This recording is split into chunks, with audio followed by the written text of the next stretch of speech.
Bismillahirrahmanirrahim. وَلْتَكُن مِّنكُمْ أُمَّةٌ يَدْعُونَ إِلَى الْخَيْرِ وَيَأْمُرُونَ بِالْمَعْرُوفِ وَيَنْهَوْنَ عَنِ الْمُنكَرِ وَأُولَٰئِكَ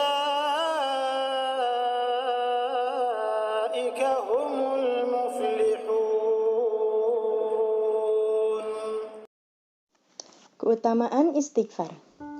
Kita sebagai manusia sudah pasti tak luput dari khilaf dan dosa. Tiada manusia yang bebas dari dosa. Dalam kehidupan seorang muslim, yang terpenting adalah memperoleh keridhaan Allah Subhanahu wa Ta'ala. Di antara hal-hal yang dapat menghalangi kita dari memperoleh keridhaan Allah Subhanahu wa Ta'ala adalah dosa. Oleh sebab itu, kita harus senantiasa memperbanyak taubat dan istighfar, sebagaimana yang telah dicontohkan oleh Rasulullah Shallallahu Alaihi Wasallam. Sungguh dahsyat ucapan istighfar. Berikut adalah keutamaan dan manfaat istighfar yang diambil dari berbagai sumber. Di antaranya, 1. Mendapat ampunan Allah.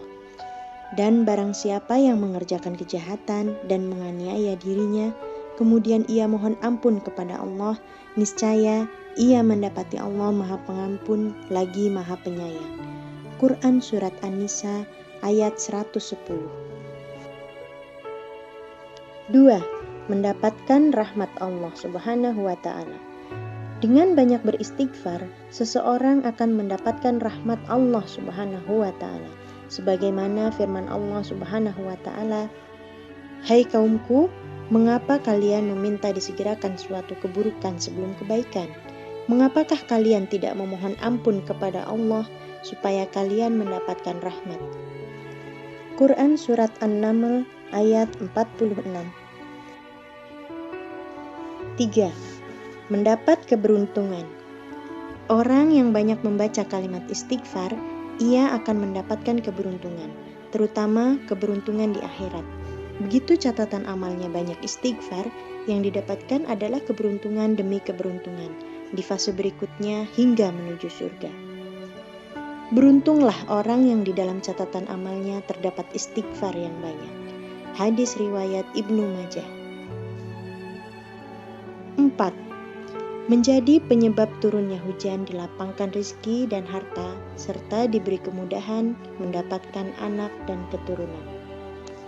Istighfar juga mendatangkan keberkahan langit, di antaranya dalam bentuk hujan, sebagaimana Nabi Nuh alaihi salam mengajarkan kepada umatnya.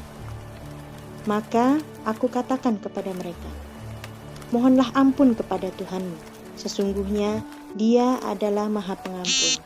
Niscaya Dia akan mengirimkan hujan kepadamu dengan lebat. Quran Surat Nuh ayat 10 dan 11. Dengan banyak beristighfar, Allah Subhanahu wa Ta'ala membukakan pintu rizki, sehingga orang yang banyak beristighfar mudah saja bagi Allah untuk memperbanyak harta hambanya. Dan membanyakkan harta dan anak-anakmu, dan mengadakan untukmu kebun-kebun, dan mengadakan pula di dalamnya untukmu sungai-sungai. Quran Surat Nuh ayat 12.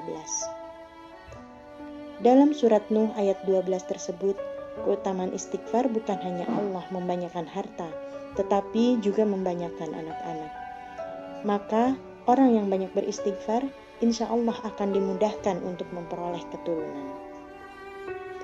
Keutamaan ini dipahami banyak ulama, sehingga mereka menganjurkan orang yang ingin punya anak agar banyak beristighfar.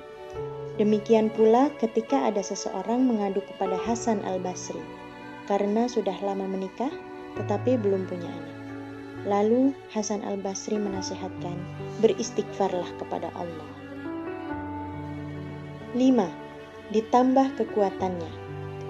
Orang yang banyak beristighfar akan ditambah kekuatannya oleh Allah Subhanahu wa Ta'ala. Dan dia berkata, "Hai kaumku, mohonlah ampun kepada Tuhanmu, lalu bertobatlah kepadanya. Niscaya Dia menurunkan hujan yang sangat deras atasmu, dan Dia akan menambahkan kekuatan kepada kekuatanmu. Dan janganlah kamu berpaling dengan berbuat dosa." Quran Surat Hud ayat 52. 6. diberi kenikmatan yang baik terus-menerus. Allah Subhanahu wa Ta'ala berfirman, "Dan hendaklah kamu meminta ampun kepada Tuhanmu dan bertobat kepadanya. Jika kamu mengerjakan yang demikian, niscaya Dia akan memberi kenikmatan yang baik terus-menerus kepadamu sampai kepada waktu yang telah ditentukan. Dan Dia akan memberikan kepada tiap-tiap orang yang mempunyai keutamaan balasan keutamaannya. Jika kamu berpaling, maka sesungguhnya aku takut kamu akan ditimpa siksa hari kiamat." Quran Surat Hud ayat 3. 7. Menolak bala dan bencana. Firman Allah Subhanahu wa Ta'ala, "Dan tidaklah pula Allah akan mengazab mereka sedang mereka meminta ampun." Quran Surat Al-Anfal ayat 33. 8. Dikabulkannya doa. Keutamaan istighfar berikutnya adalah orang yang banyak beristighfar akan dikabulkan doanya. Bukankah yang menghalangi terkabulnya doa adalah dosa dan kemaksiatan? Sementara dosa-dosa itu terhapus dengan istighfar. Banyak kisah para ulama mengenai terkabulnya doa orang yang banyak beristighfar. Bahkan kadang cara pengabulannya unik dan tidak disangka-sangka. Seperti seorang laki-laki yang banyak beristighfar. Semua doanya dikabulkan kecuali satu, yakni bertemu Imam Ahmad. Imam Ahmad yang mendengar langsung dari orang di depannya itu terperanjat. "Berarti aku kemalaman di desa ini lalu diusir dari masjid dan menumpang di rumahmu merupakan cara Allah mengabulkan doamu. Akulah Ahmad bin Hanbal," kata beliau kepada laki-laki tadi.